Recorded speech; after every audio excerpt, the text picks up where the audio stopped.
오늘 하루 말씀으로 하루를 열 때 하나님이 주시는 회복이 우리의 삶 가운데 넘쳐나게 될 줄 믿습니다. 오늘 말씀은 요엘 2장 21절부터 27절까지 말씀입니다. 땅이여 두려워하지 말고 기뻐하며 즐거워할지어다. 여호와께서 큰 일을 행하셨음이로다. 들짐승들아 두려워하지 말지어다. 들의 풀이 싹이 나며 나무가 열매를 맺으며 무화과 나무와 포도나무가 다 힘을 내는도다. 시온의 자녀들아 너희는 너희 하나님 여호와로 말미암아 기뻐하며 즐거워할지어다. 그가 너희를 위하여 비를 내리시되 이른 비를 너희에게 적당하게 주시리니 이른 비와 늦은 비가 예전과 같을 것이라.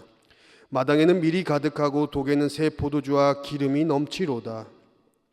내가 전에 너희에게 보낸 큰 군대 곧 메뚜기와 느치와 황충과 팥중이가 먹은 횟수대로 너희에게 갚아주리니 너희는 먹되 풍족히 먹고 너희에게 놀라운 일을 행하신 너희 하나님 여호와의 이름을 찬송할 것이라. 내 백성이 영원히 수치를 당하지 아니하리로다. 그런즉 내가 이스라엘 가운데 있어 너희 하나님 여호와가 되고 다른 이가 없는 줄을 너희가 알 것이라. 내 백성이 영원히 수치를 당하지 아니하리로다. 아멘. 하나님이 주시는 회복이라는 말씀의 제목으로 함께 은혜를 나누도록 하겠습니다. 하나님은 날마다 우리를 향한 그 하나님의 계획을 실현해 나가십니다. 우리는 변할지 모르지만 하나님은 변하지 않으십니다. 우리는 하나님의 숨결을 느끼지 못하는 그 사실에 대해서 하나님이 살아계시지 않기 때문에 그렇게 생각하지만 그렇지가 않습니다. 하나님을 향한 우리의 믿음이 죽어서 그런 것일 뿐입니다. 우리의 상황이 어렵고 힘들더라도 여전히 하나님은 우리를 향한 놀라우신 그 계획을 실현해 나가고 계십니다. 요엘의 이 말씀은 과거에 하나님이 하신 일들을 먼저 1장에서 기록하고 있습니다. 그 내용이 무엇입니까? 10가지의 재앙으로 인해 바로의 그 손에서 구원해 주신 그 구원의 사건들 중 메뚜기 재앙을 언급하고 있습니다.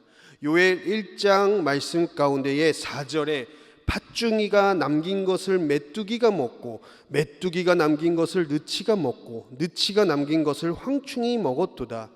그러니까 하나님이 하신 그 역사하심을 다시 한번 기억해 보고 회복해 주실 것을 우리가 기대함으로 나아가자. 그래서 이 2장 말씀에는 어떤 말씀이 담겨져 있냐? 하나님이 앞으로 우리의 삶 가운데 어떻게 역사를 하실 것인가? 그것을 우리가 한번 기대해 보자. 그리고 기도해 보자. 하나님이 일하실 것이다. 8번째 재앙은 메뚜기였어요. 9번째 재앙은 흑암으로 재앙을 줍니다. 10번째 재앙은 장자들을 다 죽이는 사건. 생명은 하나님에게만 달려있다. 하나님의 주권 아래 있다. 이런 것들을 통해서 그분의 통치 아래 있을 때 우리는 하나님의 일하심을 볼 수 있다라는 것이에요. 이스라엘 이 백성들 눈 주위에는 메뚜기가 가득했습니다. 어둠이 가득 찼어요. 너무나도 공포스럽고 무서운 그런 상황들, 마치 한 드라마에서만 나올 법한 그런 장면들이 연출되고 있어요. 그런데 이게 현실이었습니다. 희망도 없고 삶에 소망이 없는 그런 상황들. 그런데 이 모든 재앙들이 이스라엘을 위한 것이 아니라 애굽인들을 위한 재앙이었다라는 것입니다. 다시 말씀드리면 이 이스라엘을 구원하기 위한 하나님의 전략이었다라는 것입니다. 우리 눈앞에 우리의 삶 속에서 당장 보이는 이 재앙이 있을 수 있습니다. 고통과 신음으로 점철되어지는 그런 상황들이 나타날 수 있습니다. 그런데 우리 하나님은 재앙이 아니라 그 하나님의 그 마음, 그 샬롬으로서 우리를 구원해 주시는 마음이다라는 것입니다. 그래서 우리가 눈앞에 놓여 있는 상황으로 하나님을 단정지어서는 안 돼요. 그래서 우리가 하나님을 평가해서는 안 됩니다. 하나님을 향해 원망해서는 안 됩니다. 우리가 해야 할 것은 이런 상황 가운데 하나님이 과연 어떻게 구원의 손길을 펼치실까? 하나님이 어떻게 이 상황을 통해서 하나님의 뜻을 나타내실까? 하나님이 어떻게 이런 상황들을 회복시켜 주실까라는 그 하늘의 기대감을 안고 살아야 되겠습니다.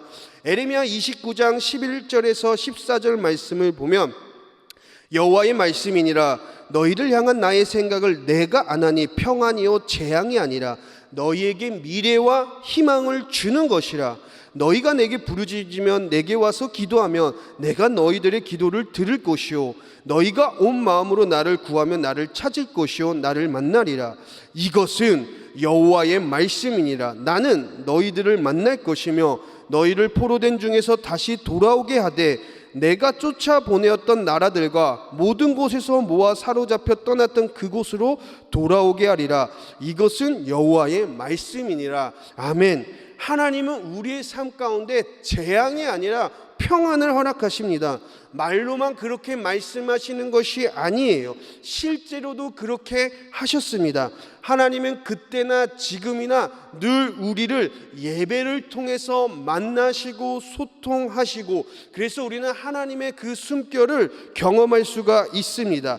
이스라엘 백성들은 그 포악한 죄로 인하여서 하나님은 그들을 버리지 아니하고 그래도 그들과 끝까지 소통하시기 위해 하신 것들이 있습니다. 더 이상 그들과 함께하지 않으시고 하나님의 눈동자가 다른 곳으로 향해 있고 하나님은 그렇게 하셔도 되는데 그렇게 하지 않으셨습니다. 이스라엘 백성들은 현재의 상황은 포로지만은 하나님은 그들에게 다시금 회복의 손길을 준비하고 계신다라는 거예요. 하나님은 이스라엘 백성에게 소망과 미래를 이미 준비하고 계셨습니다.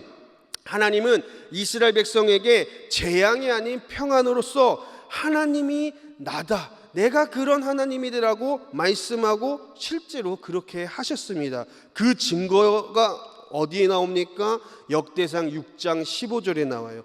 여호와께서 느부갓네살 손으로 유다와 예루살렘 백성으로 옮기실 때에 여호사닥도 가니라.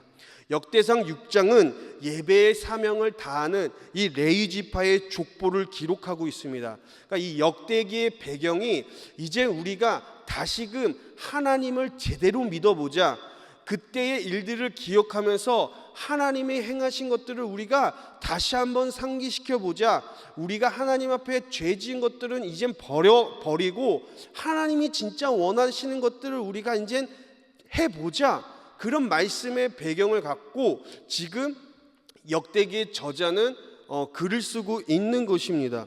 그런데 지금 포로로 끌려갔다가 귀화하는 그 장면 가운데에 그들은 정체성을 잃어버린 그런 상황이에요.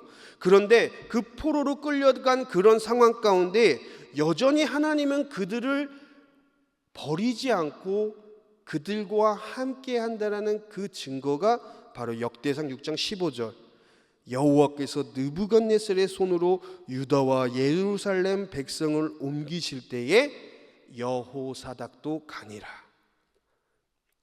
레위 지파 그 족보의 한 이름 여호사닥, 이는 예배 인도자예요. 이스라엘 백성이 포로로 끌려가는 그 상황 가운데 예배 인도자였던 이 여호사닥도 함께 가는 거였습니다. 하나님은 그 제약 가운데 헤어나오지 못하는 이스라엘 백성들을 포로로 끌려가게 하셨지만 그들을 버린 것이 아니에요. 버렸다면 하나님은 그들을 만나주지 않으셨을 거예요. 그런데 그 상황에 하나님은 하나님의 무전기 여호사닥, 즉 예배 인도자와 함께 갔다라는 거예요. 여전히 그들과 소통하기 위해 하나님은 무전기를 버리지 않으셨습니다. 그들의 예배를 받기 원하셨고 그들에게 말씀하시길 원하셨고 그들이 진짜 하나님은 여호와이시다라는 것을 깨닫기 원하셨고 그들 가운데 회복을 준비하고 계십니다. 그래서 내가 너희에게 주는 것은 재앙이 아니라 평안이다. 사랑하는 성도님들, 우리가 닥친 현재의 상황들은 하나님이 우리를 회복시키시기 위한 하나님의 일하심의 그 증명입니다. 하나님은 우리의 삶을 회복하시고 어떻게 회복하실지 우리는 그것을 날마다 기대하며 기도하며 나아갈 때 우리는 하나님의 일하심을 볼 수 있는 거예요. 재앙에 집중하는 것이 아니라 하나님의 그 구원의 손길, 우리를 향한 그 하나님의 완벽한 그 샬롬, 그것을 우리가 바라보며 나아갈 때 우리는 미래와 소망을 볼 수 있습니다. 어렵고 힘든 이런 상황 가운데 하나님은 우리와 소통하기 위해서 그 무전기를 여전히 갖고 계십니다. 우리의 삶 속에서 날마다 우리가 예배하며 나아갈 수 있습니다. 예배를 받지 않음이 재앙이에요. 예배를 드리지 않는 것이 재앙입니다.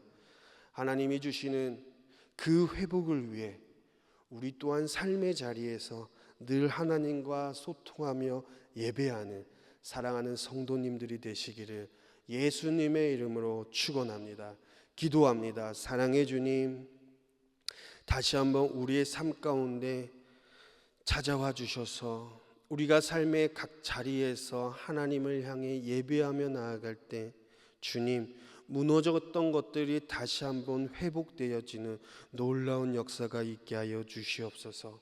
지금의 현재 상황에 어려운 상황 가운데 재앙이라고 생각하는 것들에 집중하는 것이 아니라 하나님의 그 구원의 손길, 하나님이 우리 가운데 주시는 그 미래와 소망에 집중하며 그것을 기대하며 나아가 하나님의 일하심을 우리가 두 눈으로 목도할 수 있도록 주님 역사하여 주옵소서.